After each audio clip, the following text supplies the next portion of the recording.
RTI Live News. Ask for right. నమస్తే, welcome to RTI Live News. భారీగా కురుస్తున్న వర్షాల కారణంగా ప్యాలవరం గ్రామానికి రాకపోకలు నిలిచిపోయాయి.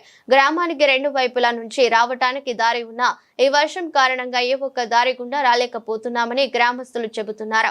అనుకునే సమయంలో వర్షం వస్తే ఇంటి వద్ద ఉన్న చిన్నారులు, వృద్ధులు చాలా ఇబ్బందులు ఎదుర్కోవాల్సి వస్తుందన్నారు. పొలం పనులకు వెళ్లాలంటే వర్షంతో వాగు నిండుకుండలా ప్రవహిస్తుందని, వాగుకి వరద తగ్గే వరకు ఎవరు ఎక్కడ వారు అక్కడే ఉండాల్సిన పరిస్థితి అన్నారు.